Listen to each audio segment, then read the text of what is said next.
Okay. Hi, everyone. Good evening. My name is Ayushi. I have Nirav here with me. Both of us are from Aussizz Group.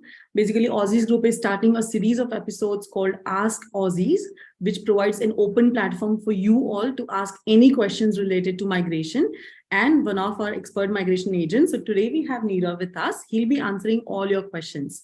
Nirav has been one of our key members of the Aussizz Group and has been here for nearly 10 years, and he's been a MARA agent for 5 to 6 years, I believe. So he's one of the experts who can guide you through any of your PR process, skill assessment process, or any migration sort questions that you may have. Hi, Nirav, how are you? I'm good, Ayushi. How are you? So, yeah, as you said that we are going to start this session every week. So we will be answering all clients' questions if you have. So we recommend you to share as many as for this live session so that any of your friends, family members can see this and put their questions in the comment box, and we'll try to answer most of the questions out of that. Yes. So while they answer or they ask you any questions, Nirav, I have a few questions that I may ask you. So we can start off with here. Now tell me, what is the purpose of this basic live session? So yeah, it is just to create an awareness for migration related inquiries in for Australia. So as most of the people, they have questions, but sometimes they don't get the right answers or appropriate answers, I would say. Then they are looking for someone to have a honest opinion on their questions. So we will try to answer those kind of questions here. Okay. And it is not about any visa, particular visa. It can be anything like about maybe a skill migration, maybe an employer-sponsored visa, or it may be for parent visas, partner visas, or student visas. Anything you can ask in the comment box, and we'll try to answer those questions so that definitely you get these answers on live. And if there are some detailed answers required or detailed research required, then definitely we can look into it, and you can contact us to our nearest branch, and we can try to find the answers for those kind of questions. Yeah. Great. So I think this will be very helpful for a lot of people. Also, friends, if you have more friends who are also looking for these sort of questions, ask them or keep tagging them so they can post questions into this chat box. We already have some questions here. I'll just quickly start off with this. So we have Shahi Wilk Rajbir. He's asking, I have done my advanced diploma in telecommunications and networking engineering. What are my PR options? So for advanced diploma in telecommunication engineering, they can do a skill assessment in telecom network planner and all. It depends if their course is accredited or if their syllabus is as per the Engineering Australia, they can get the skill assessment in that one of the occupation for telecommunication engineering. And then they can apply for the particular state nomination where they are staying, for example, Victoria state nomination, New South Wales state nomination. And I would suggest them to get higher points because these days points matters everywhere in most of the states, and try to get a job in their occupations. So it will benefit them to get the invitation. So I would recommend them to get first skill assessment and then try to increase their points. Now, there is just one question related to this. Do they require any experience in these sort of skill assessment? It's not required. They just need to submit the application. If their course is appropriate with the content of Engineering Australia, then they will give you the skill assessment straight away. If they think that the course syllabus is not proper, then they may ask for the competency demonstration report, CDR report. Yeah. If you submit those reports, then they can still give you the positive skill assessment for that. On the basis of that. Okay. We have another one from Sunny. He's saying Victoria 190, which is better, accountant or external? So do you mean like normal general accountant or external auditor? So for Victoria 190 state nomination, I would say accounting or external auditor, it is not making much difference these days. So I would say you can apply as an accountant if you're working in accounting occupation. But if you have an external auditor occupation as well, and if you have a same points as an accountant, then you can also try for the external auditor. But we haven't seen any much difference in terms of invitation for 190 in Victoria for these occupations. So you would say both the occupations rate equal? For 190 Victoria, it's similar. Okay. Vishal is asking, when is the next 190 NSW round? So 190 New South Wales doesn't have any specific date for the round. I would say they do the round monthly or maybe 1.5 months. So you can expect the invitation round at any time, but this is the end of the financial year. It is about to end. So most of the state close around May or June. So hopefully we will expect one invitation round by end of this month or start of next month, maybe for New South Wales. Guys, let's be hopeful and hope for new rounds happening soon. So everyone can get invitations. We have a question from Pandian. He's saying, recently I got 190 grant, yet to start to Australia. Here my question is, I need my mother along with me. What are the possible ways? Can you please clarify? So I think he wants to bring his mother along with him on 190. That's not a problem. Yes, Pandit. So as long as you get your 190 visa, then you're a permanent resident. But definitely that visa get active if you're outside of Australia when you travel to Australia. So you can apply for a normal tourist visa for your mother that she wants to travel along with you, and she can get the tourist visa. And if she get it, then like she can come with you when you're traveling here on your 190 visa. Okay. I think Shahi Rajbir is again asking on the question where he was asking for the telecommunication engineering. Yeah, so I think already got the skill assessment. So as Shahi, you already got the skill assessment done. So that's very good thing. So next thing is wherever you are staying currently. So let's say if you're in New South Wales, Victoria or something. So it depends if your occupation is available. You should apply for the state nomination and try to get higher points, because if you have a higher points, you get a good chance to get the invite earlier. Okay. We have a question from Nanika. She's saying, tell me about MBA specialized in cybersecurity. Does it have a scope of PR? Yes, Nanika, because for MBA cybersecurity specialized, that may lead to an IT occupation, which is ICT security specialist or system administrator occupation, depending on the subjects are in as a part of that qualification. So if they have enough subjects for the IT, then they can do the skill assessment in one of the IT occupations, as I said, through ACS, which they require to have a professional year after completing their MBA in cybersecurity specialization, or they need to get 1 year of experience related to that occupation, so that they can get that successful skill assessment and apply for the permanent residency based on that occupation. So do you reckon, Nirav, in all terms of IT occupations, cybersecurity does have an extra leverage, or it will still be? So it used to be, because they have added these occupations before 2 or 3 years, I think it was not there. Yeah. So when it came initially, it was very popular occupation and in demand, because not many applicants were there at that time who studied that one. But these days, I believe it is as common as software engineer and all. Yeah. So it has similar chances these days to get the invite for the cybersecurity. Previous days, there used to be 189 invitations. So in that, software engineering, business analyst used to come at higher points. Okay. And when this occupation came, then points were very low because there were not many applicants. So yeah. That was a difference back in when it was introduced. But these days, it's not much difference currently. Okay. Apurva is asking, will accountants be invited for 190 round now as they increase the seats? So, high chances.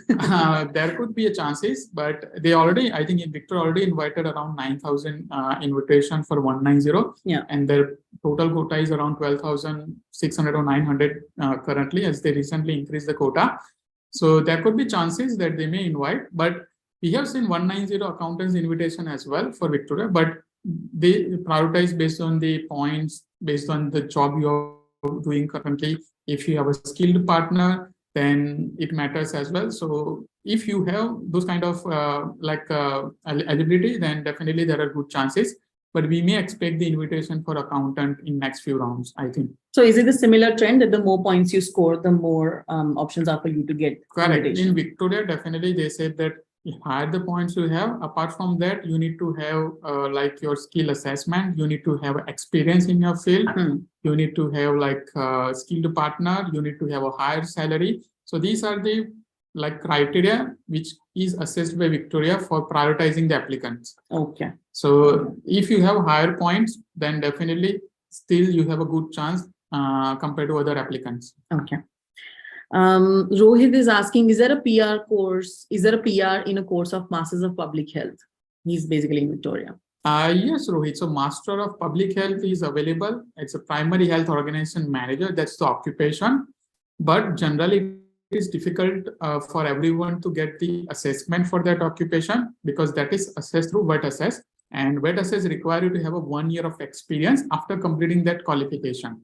So primary health organization manager, it's difficult to get the job maybe straight away after completing that qualification. You may start with a lower level occupation or like a job. but you can't straight away get a job as primary health organization manager. So if you get it, then it's good. And after 1 year, you get a skill assessment for that occupation. And then we can apply for the state nomination and you may get it. But the only hurdle for this occupation, this qualification is to get a job in that occupation. So we have heard a lot of applicants says that this is not a part of PR list. It's not like that. You see, it is a part of the PR list, but only concern is about getting an employment in that occupation to get the skill assessment. And skill assessment is one of the mandatory thing to get the permanent residency. So I guess this solves a lot of answers for a lot of questions that international students ask in education, because whenever they do public health, they always poses a question that whether this course leads to PR. So I think here's the answer for you all, that it does, but it's just pretty hard to get into that occupation to get your skills assessment done. We have another question. He's saying, I was on TR from 14 September 2020 till 14 September 2022. I did my bachelor's in Melbourne. Am I eligible for 485 replacement or extended stream, which is starting from May 2023? If yes, do I need to do anything? How much would that cost? So your TR was from 2020 to September 2022. You did your bachelor in Melbourne. So I'm eligible for 485 replacement stream, extended stream, which is starting. Actually, it depends, because you are not currently on a TR. Your TR has already been expired in September 2022. So that TR extension is particularly for applicants who are holding a TR or whose TR is expiring in between September to July.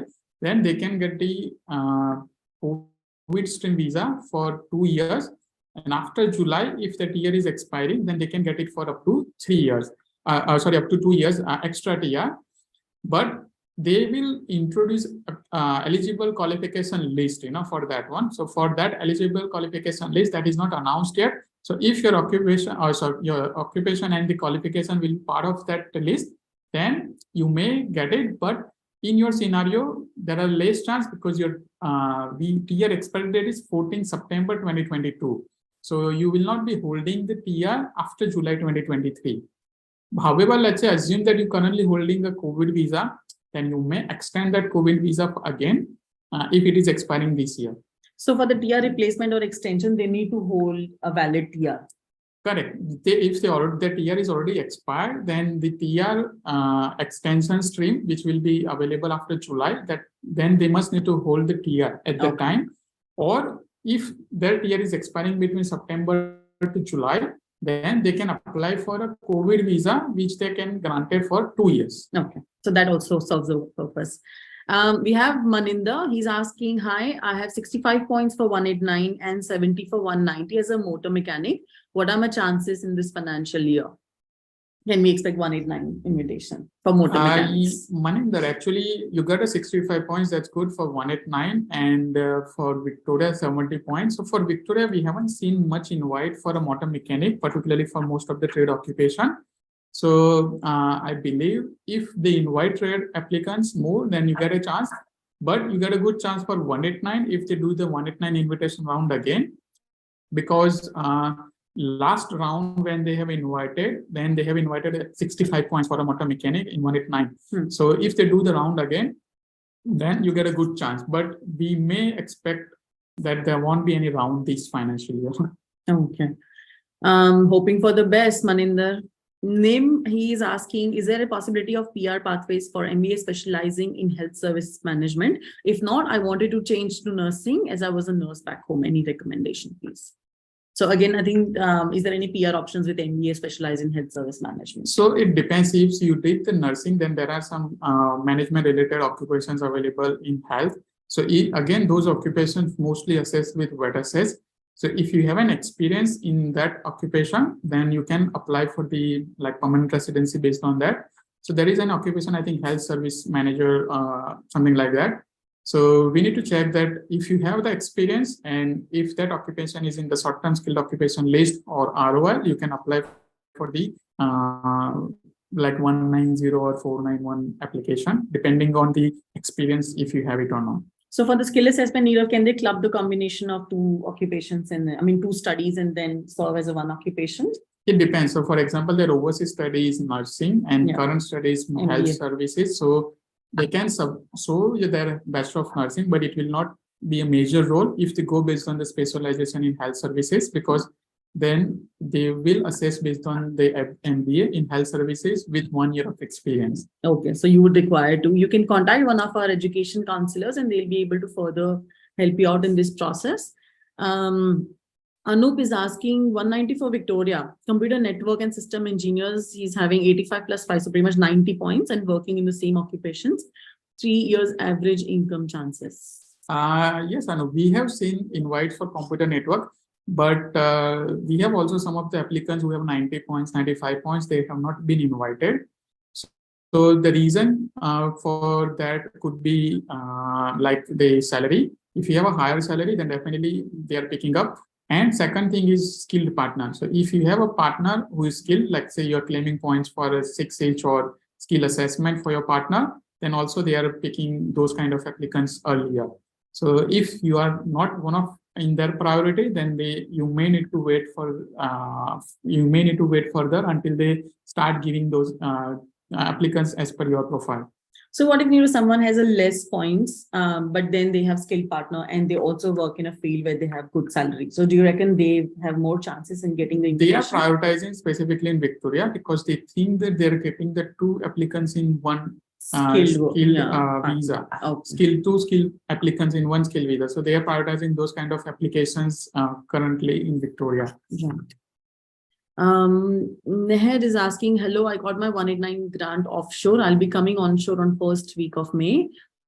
Can you please suggest visa options for my partner as I recently got married? If she wants to come onshore on a visitor visa, what are the required documents? Currently she's studying, or she can get directly apply for PR. Yes. So first of all, congratulations on getting your 189 from specifically from offshore. It's difficult for most of the applicants who are also here in Australia from maybe 10 years. So that's good. So as you are already married, then there are a couple of options you can do. First, once you come here, then you can apply for a partner visa once your permanent residency is active. Then you can apply for a 309 for your partner from offshore straight away. And if you want to apply for a visitor visa, then you should apply for a visitor visa for your partner based on the employment, based on the studies he will be doing over there, because you need to show a reason that she will go back to her country. And if you provide those documents, if they get the visitor visa, then you may apply for a partner visa while she is in Australia, if there is no further stay condition, which is 8503. So generally they do not put that condition, but if they put it, then you can't apply if she's in Australia. So these are the 2 ways. So one, you apply while she is overseas and wait for the partner visa to be granted once, or you get a visitor visa and you may apply while she is here. Nirav, how long does it take for a partner visa to get a grant if she is offshore? For offshore, it is taking around almost 9 months to 10 months, I would say. Oh. But I think it's better processing time than the COVID, because during the COVID time, it used to take maybe a year or something, or more than 1 year. Right. But these days it's quite fast because we have seen a lot of partner visa has been granted in 7-8 months. So do you reckon which will be the better option? Like if she comes here on a visitor visa, if she lodges here, she'll be eligible to get a grant of bridging visa as well. Correct. So that's the benefit. If she applied while in Australia, she get a bridging visa. Once her visitor visa expires, then her bridging visa will get active. She will have a work right, so she can work after her bridging visa get active, and she can also get a Medicare. So I believe the better option will be when she is here in Australia, but it all depends, because immigration may think that you will apply for a partner visa as you're already married, and so they may refuse a visitor visa based on that reason. So there are 2 ways here. Anyways, I think Neher, it will be good if you can contact us. So we can provide you a detailed consultation on what are the options and what are the pros and cons if you're going ahead with a visitor visa. We have Mayank here.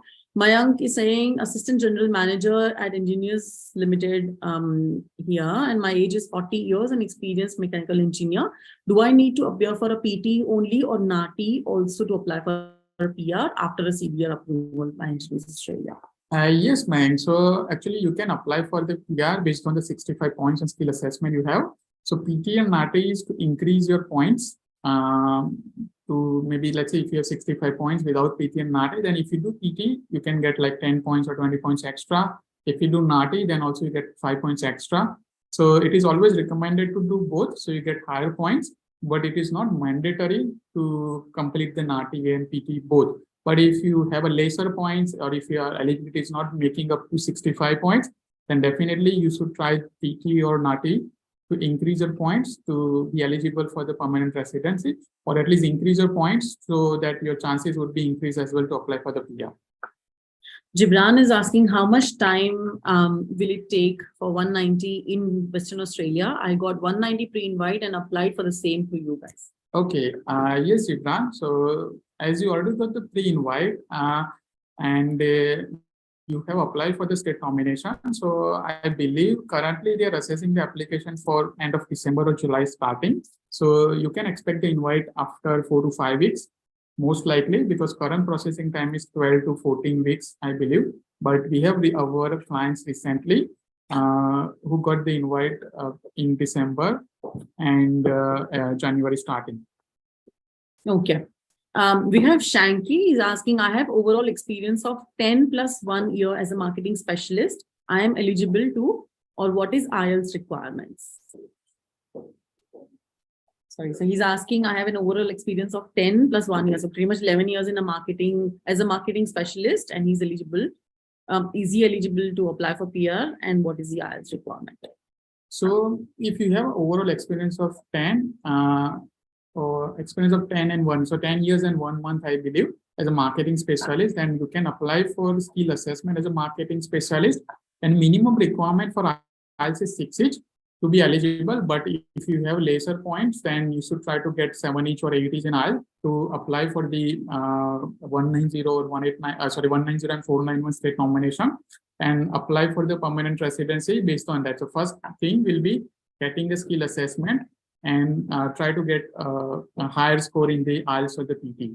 So the scores can increase. And yeah. Nanika is asking, can business analyst holding a 10-year experience from India migrate to Australia? Can business analyst holding the 10 years experience? Yeah, definitely. If you have higher experience, if you have studied overseas, then you get a good chance to get the invitation, because if you have a higher number of years of experience, then you can get a skill assessment as well easily, and you can get an extra points to get the for a state for employment assessment. So I believe that if you have a 10 years of experience, you should apply for ACS skill assessment and apply for the state nomination for 190 or 189 or 491, and you can get the invitation based on the points. But for offshore specifically, they may invite with lower points as well, because there are less number of applicants who apply from offshore in these categories. And business analyst is one of the demanded occupation as well in that recent update, that top 20 demanded occupation in Australia. So business analyst is part of that occupation. Oh, okay, so there are chances, but then there is a lot of process that he has to go through. Shahi is asking, what's the minimum point you think is good for external auditor for 190 or 491 in New South Wales? Okay, so Shahi, for external auditor, I believe that you need to have around 90 points or 100 points for 190, and even for 491 similar points, I believe. So if you have an experience in 491 regional New South Wales, then you can get it even with maybe 65 points as well. But if you are not having an experience in regional New South Wales for 1 year, then definitely you need to have a points around 95 or 100 points in external auditor. But if you believe, we got a 189 invite for external auditor, which is around 70 points or 65 points. So I believe that you can get the invite for 189. But for a 189, it all depends that if they do the invitation round or not. If they do it after July, then again, if they invite external auditor, you may get it with lesser points. But for 190 or 491 New South Wales, if you don't have an experience, try to aim for a higher points. So the higher your points are, the more options are for you to get your invitation. Gurvinder is asking, is WA prioritizing WA graduates? My occupation is ICT security specialist. Gurvinder, yes, actually, WA is prioritizing the applicants who studied over there. And if you, after study, if you have a job, then also that can be considered, because your qualification, your residency, your employment matters for WA. And they may invite with lesser points in graduate stream compared to the Schedule 2 stream. Okay. Hope all of your questions are being answered. If you have more questions, please don't hesitate to pop it in your question. We are live on 3 mediums. We are here on YouTube, LinkedIn, and Facebook. We have a question from Teddy. He's saying currently offshore now, had visitor visa without no further stay until early 2024. Came Australia on this visitor visa last year. Currently offshore, already applied for EY for 491. If got state nomination, can I come onshore and lodge 491 for the grant of visa? Yes, Teddy, actually it is possible. So that's not a problem, because if you already have a visitor visa, then you can come to Australia once you get the invite. And after coming here, you apply for a 491 visa while in Australia, as you don't have any condition on that. So you will get a bridging visa, and that bridging visa will get active like after your visitor visa expired. So like you may get a work right as well. So like I believe that you should apply while in Australia if you get the invite. There's last question here from Anup. I think we have more coming in. Sorry to ask this here, but if you could help while filing EOI for 190, if my partner is working in a skilled occupation but doesn't have a skill assessment, can I select yes for the option which says partner working in skilled occupations? And can I put no in the option where it says does partner have a skill assessment, or should I select no in both? Tricky, Anup. So if you have a partner who is not having a skill assessment, then you need to put the question as no for both, because it doesn't matter for the EOI. Because if you have a partner who has skill assessment or who has at least 6 each, then only it will matter into the EOI. And even for Victoria, so if you don't have if you're not claiming the points for the partner, then it will not make any difference for those questions, So I believe you should put no if you don't have a skill assessment, and 6 each for your partner. Okay. While waiting on other questions, Nirav, I'll just quickly ask you now, what is the current trend for migration in Australia as compared to the last year? So this year, actually, we have seen more number of invites, I believe, as they have increased their quota. Last year, it was around 160,000, and this year it was more than that. So it was around 195,000 for this financial year, which is about to end. And so because of that, most of the states invited more number of applicants, and due to that, more number of applicants have applied for the PR. So we believe that as last year, when applicants used to apply, there were more number of applicants having higher points because the immigration didn't invite much applicants during COVID time. So everyone was having around 90 points, 95, 100 points in most of the occupations. But this year, as immigration has invited more number of invites for 189, and even states has invited most of the applicants. So when it comes to the next financial year, after July 2023, there will be chances that the points will reduce in most of the visas, because there will not be many applicants who will have a higher points, So the points can be, average points could be around 80, 75 as well in the next financial year. If immigration will be keep inviting more number of applicants as this year, and if they keep the similar or more quota as per this year for the next year, then it's a good chance that points will be again reduced for the next financial year. So there are good chances if the occupation quota has been increased that the points may reduce down, right? Yes, and the reason for that is because there is a labor shortage in Australia and it is still not solved. So I believe that they will keep continuing at least higher quota for next financial year as well, so that they will get more number of employees here, so that there are not many employees who need to suffer because of the labor shortage in Australia. That's true. Gulvinder is asking, what are the points needed for Western Australia 190 as an ICT security specialist?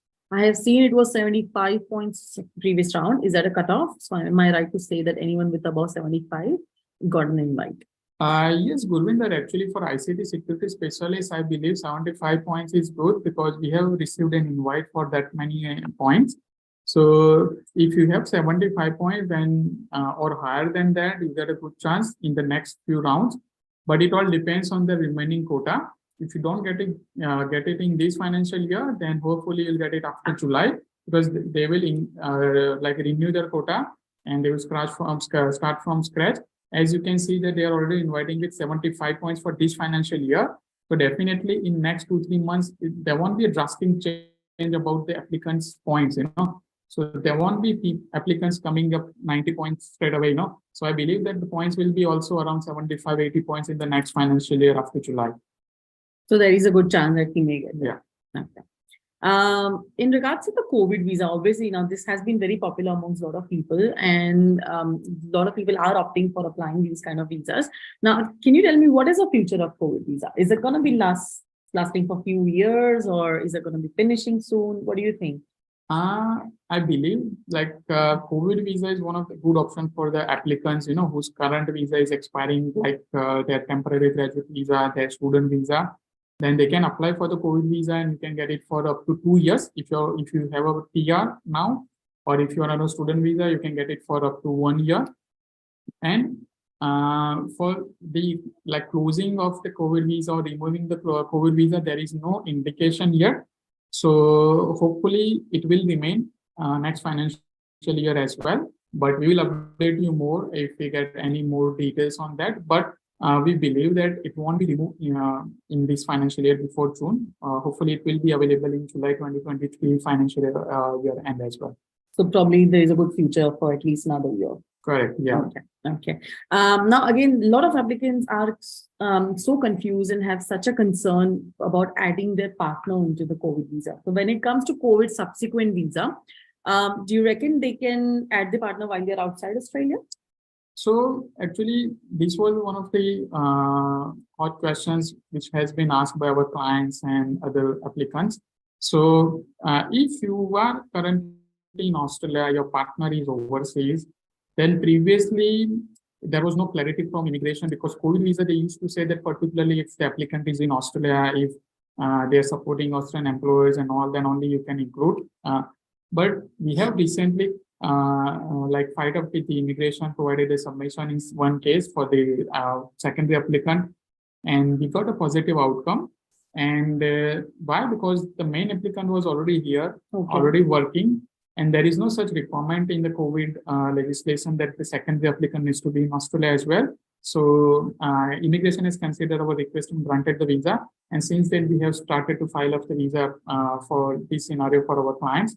And successfully, we are getting those applications. So if you have your partner and if you're on a COVID visa, you should apply for a COVID subsequent entry visa. Or if you are currently applying for a COVID visa and your partner is overseas, you can also add your partner into your COVID visa, so you both can get the COVID visa at the same time. And we also have a few questions from our clients that if they already have a COVID visa once, can they do it again or not? Exactly. That was my next question anyways. Yeah. Yeah. So we have applied for the COVID visa second time, as there is no limit. So you can apply. However, immigration say that you cannot stay for more than 2 years on a 408 visa in their other streams.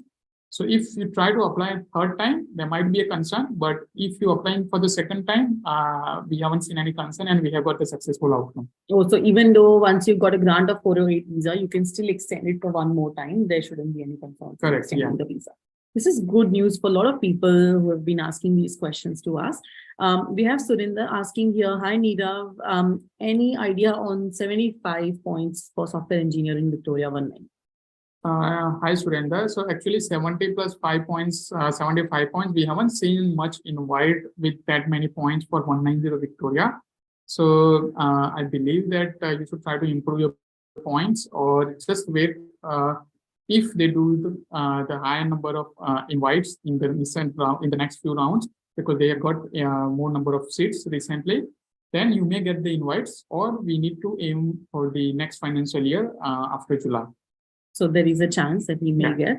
Mohammed Shariul is asking, he has 10 years of experience as a software engineer in Bangladesh and have moved to Australia and admitted at Murdoch University. Masters of IT with a major cybersecurity and networking. My question is, should I wait for finishing my study and start applying, or will I start my skill assessment? Okay, yes, Sairul. So I believe that if you already have an experience and if you already have a study related to that in Bangladesh, we recommend client to apply for the skill assessment, even if they are studying here.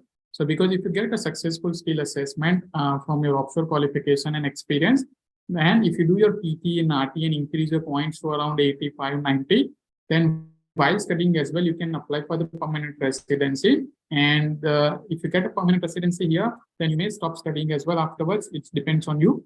So this is also one of the popular question, that should they start the process while doing the study or not? Because like here, there are so many applicants who have an experience overseas, or they want different studies which can get a skill assessment easily. So I believe in such scenario, you should go for the skill assessment and start the process and apply for the state nomination, because it is better to apply as early as possible, because we don't know, the requirement may change after. If you start to apply after completing your master after 2 years, there might be some other requirements, there might be some higher points requirement. So better to start the process, get a skill assessment, and apply for the permanent residency. And this is again one of the very popular questions for engineering students as well. So those who have completed the engineering degree back home, they can also start their skill assessment while they are pursuing a course here, right? Yes, because they can get a skill assessment without an experience. They just need to get a 6-inch and CDR report, which is not that difficult. So if you complete that, you get a skill assessment. And while doing any master here, doing MBA or MPA or IT, you can apply for a permanent residency while studying. So this is a good option. And I think a lot of people should utilize this and start your skill assessment process while your study options are continuing. We have Anupagan asking, any idea when ACT will drop the points for 190 for IT field, especially for web developers? Yes, Anu, actually, we have seen the recent invitation round for the ACT, and we have seen the drastic points decreasing. So we have seen some of the invitations around 65, 70 points in IT occupations. So I believe that they have already started doing that. And hopefully in next couple of rounds as well, they will start doing the invitation with lesser points. And the reason, because they are inviting 65, 70 points applicants who applied last year, 2022. So if you already applied, you may get the invites in next few invitation rounds, if they keep inviting with lesser points in next few rounds. I think Sharyul is again asking, if he does the skill assessment now, does he have to do the skill assessment again after his studies or after doing a 1-year job? His age is that. So if you already did the skill assessment based on your overseas experience, you don't need to do it again after completing your study. But your skill assessment is valid for 2 years for the ACS. So if it is expired, you need to apply again, but you don't need to do skill assessment again specifically for your master qualification, because you only need one skill assessment, either from overseas study or from Australia study. Okay. Teddy is asking, currently doing Masters of Accounting. This course is only 12 subjects with 3 semesters. Is it eligible for 485 after completion? If not, what is another 1 semester course to do to add up to 485? Okay, yes, Teddy. Actually, it depends that you need to have a 92-week study and 16 calendar month study to apply for the TR. So if your course is registered for 92 weeks, and if you complete in 16 months or more, then you can apply for the TR.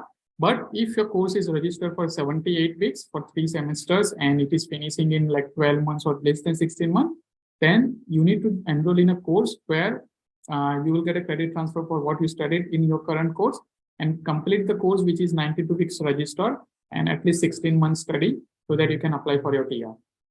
No, this is clear, because there is a lot of TR questions and related to occupations, and especially when it comes to 12 subjects curriculum, you also have to see what is the duration of the course. Is it 78 weeks or is it 92 weeks? If it is 92 weeks, 12 subjects is not going to harm you, but if it is 78 weeks, you definitely have to look into it.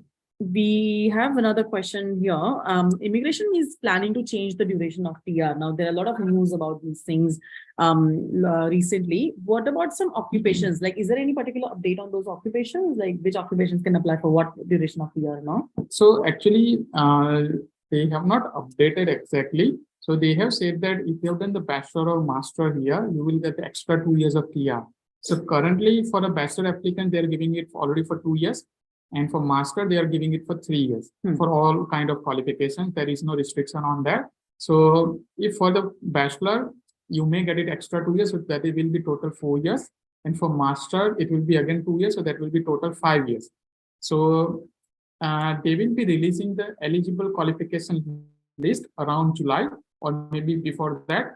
so that whoever qualification falls under that list, they will be eligible to get the 5 years TR, or if you already have a 3 years TR, you may extend it for another 2 years. So that is one of the good news actually. And we have seen that there is an occupation list they have shared, and most of the occupations are from IT, health, teaching, so and engineers as well. So if you have qualifications in those occupations, then you may be eligible to get the TR for up to 5 years, I believe. And 5 years is enough to do all the requirements to apply for the PR, I believe. And so the future applicants who are planning to come to study in Australia, they will be much more benefited with this requirement, as they will have more time to meet the requirement for the permanent residency. So is there any extension that they have to apply, or do they straight away get the grant of 5 years of visa? So currently, for the existing applicants who already hold the TR, they say that they will be given 2 years extra. So they haven't advised about the process that they will by default get it, or they need to make some kind of application. But for future applications, maybe who are already studying now, and when they will apply for TR after July 2023, they may be eligible to get the TR straight away for 5 years for the new applications. Okay. So I think this is good, but you are saying that they'll again introduce a list in July, and that will be a broader list with lot many occupations. And it will be particularly a CRICO score for each qualification. So for example, if you have done the Master of IT from particular university, then that CRICO score or that qualification must be listed into that qualification list. Then you get the TR for 5 years or 4 years. Yeah. Okay. Now, obviously, a lot of you know that last year immigration has removed a provisional skill assessment from the graduate work stream visa. Now, was it a temporary measure taken, or is there any particular update on, is this going to be a permanent that they don't have to apply for any provisional? So for that one, actually, they said last year that it will be temporary. And in recent update for the TR, they also mentioned about that whoever applied TR graduate stream between 1st July 2022 to 30th June 2023, they don't need a provisional skill assessment or don't need to nominate any skilled occupation. But they are saying that they may remove that one because they already put the end date. So after 30th June, so from 1st July 2023, applicants who might not nominate the occupation into the graduate stream, or they don't have provisional skill assessment, then they might not be eligible to apply for the TR. So for example, if you say that diploma of enrolled nurse, so that is a part of a short-term skilled occupation list. So before July 2022, they were not eligible for applying for TR because there was a requirement of provisional skill assessment. And your skill assessment must needs to be part of a MLT SSL list, which is a long-term list. And enrolled nurse is a part of short-term occupation list. But due to the removing the skill assessment requirement for long-term occupation, most of the enrolled nurse were eligible to apply for the TR. And they can do that if they have completed the study in between this time and applying for the TR. But after 30th June 2023, they may come up with some other requirements. So if we need to still wait for the more updates on that, because they didn't say anything yet about the occupation list, which occupation list they need to follow. But if they come up with the skill assessment requirement again, you need to get a provisional skill assessment for that occupation and then apply for the TR for a graduate work stream, which is mostly for a diploma qualification. So you know how you said that those enrolled nurses has to be completed in that particular duration only. So if they have enrolled for any of the course, which is in that duration, but not completed in that duration, so they won't be eligible to apply. No, then they need to meet the requirement, which will be after July or after 30th June 2022. Oh, 2022. Sorry, 2023. Yeah, okay. Now, let's say those students who have already had the TR or who will be getting the TR for another 5 years, what do you think, like, what is the best strategy for them to plan their TR? So actually, it's a good question, because we may think, or the applicants may think that, okay, they completed the study, they got the TR, it's 5 years. Now, just you have enough time. So you may become lazy, or you may think that, okay, we have enough time, we will do it later on. So don't go on that pathway. I would say, as there was one of the questions earlier in the comments, that if you, even while you are studying, if you have anything possible based on your overseas study, you should start process. Doesn't matter you have 2 years TR, 3 years TR, or 5 years TR, no? Because it's better to get the permanent residency sooner, then it can change the requirements later on, no? So I believe that they should start discussing about their eligibility with any of the migration agent and try to fulfill the requirements and try to complete the skill assessment process. And if you are having a lower points, then try to get the higher points by doing the PT, NATI, because if you will start doing now, then because sometimes people or applicants may need more time to complete their PT because they might need 6 months, 8 months, 1 year, because they don't get this course straight away. So if you start now, you may end up after 1 year or maybe 2 years, So that will save your time, if you start now. And what if the immigration may invite during your process into the place point, then it's good as well. There is nothing harm. So base strategy would be starting. First thing will be checking your eligibility as soon as possible and like focusing your goal towards meeting those requirements so that you can be eligible for the permanent residency as soon as possible. Good. Guys, I know it is Friday for you all. We have weekend coming up, but if you have any further questions, please feel free to pop it in the chat box and we'll be able to answer your questions. We are live for another 10 minutes. So whatever questions you may have, please post it in. We have a question from Harshil. He's asking, I've done my bachelor's of information technology from India, and I'm here to pursue master's of IT. I have heard from someone that on the basis of engineering and technology field, you can do a skill assessment, and he does not have to show any experience in that. Yes, Harshit, actually there could be possibility. So Bachelor of Information Technologies Engineering qualification for 4 years. So there are 2 ways you can do skill assessment. One is based on the ACS, which is Austrian Computer Society. So you need to have 2 years of experience to get a skill assessment in that assessment authority. And there is one more assessment authority, which is Engineer Australia. Sorry, so if you get a 6 score, and if you complete a competency demonstration report, CDA report, that is based on the 3 projects you did related to engineering in IT and submitted to Engineer Australia, they can give a skill assessment in engineering technologies or other engineering professional NEC. And if you get the successful outcome, that's it. Then you just need to get your PT, NATI and apply for the permanent residency. So you don't need an experience for that qualification. So basically, if someone has done Bachelor's of Engineering in IT, there is an option for them to apply for ACS as well as Engineers Australia. Correct. Yeah. So Engineers Australia assess that qualification based on the projects they did during that bachelor qualification. But if someone has done those BCA qualifications, Bachelor's of Computer Applications and all, can they still go to Engineers Australia or they are only restricted to ACS? For the Bachelor of Computer Engineering? Yeah. So it's again same thing. So not engineering, the applications. The BCA one. Okay. BCA. So for the BCA one, they need to do it through ACS only.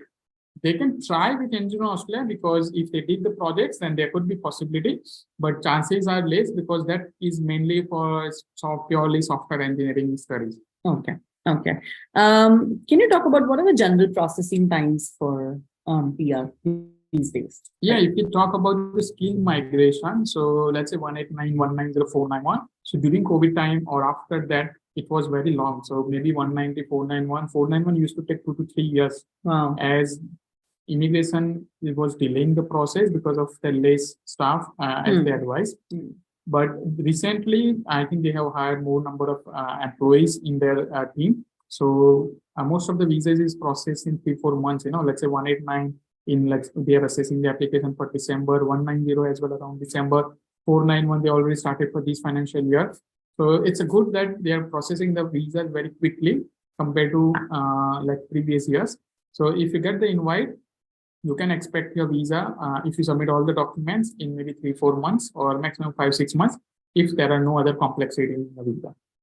Oh, that's great. So I've heard that those niche occupations, such as nursing, teaching, lab medicine, lab technician, so those sort of occupations are getting earlier PR. Is there any correction in this? Or so for niche occupations like health related occupations, so for they get priorities in getting invitation. At the same time, they're prioritizing for the visa as well. So if your occupation is one of that, then you can get the invite with lesser points, maybe around 65 points.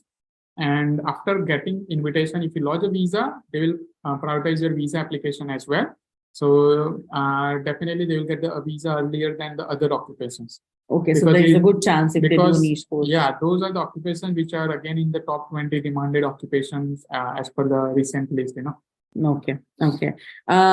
Is there any particular age limit for applying PR? I think a lot of people don't know these questions and we still get a lot of inquiry on these questions. Yeah, definitely. So there is an age, like you need to be below 45 when you get the invite and apply for the visa. So if you're above 45, you have a very limited option. So if you want to apply for PR, you can apply if you're below 45 for 189, 190, 491, even employer sponsored visa 186 and all. But above 45, there are very limited options, which can be a temporary option, temporary graduate options. There is a global talent visa options, and other than that, you may need to go through a family sponsor visa or a business sponsor visa, like from 188. So, but those are very difficult visas to meet the requirement. Right. So it is better to apply for the PR before 45, so that you have an chance to get PR based on your points, based on your skill assessment straight away. Okay. Obviously, nursing has been one of the very popular course amongst international students. Now, when it comes to registered nurse, they know it's a good option. It is in the MLTSSL list and all. But when it comes to enrolled nurses, there is still a taboo that they don't feel comfortable doing those courses, or even if they do, they want to know what are the state nominations options available.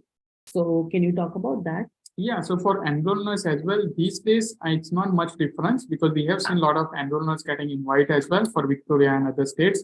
But definitely slightly points are higher compared to registered nurse, because there will be more number of applicants in enrolled nurse, because it is easy to do diploma of nursing maybe for 1.5 years, and you get this assessment registration straight away. So you are competing with more number of applicants, and it is a lower level occupation. If you do RN, that is like higher level occupation, and there is always a shortage for the registered nurse in all over Australia across most of the hospitals. So nurses might be invited for registered nurse around 65 points in most of the state, whereas enrolled nurse could be around 75, 80 points. So if you have these points, then also we have received the invite for Victoria with 190 and 491 as well.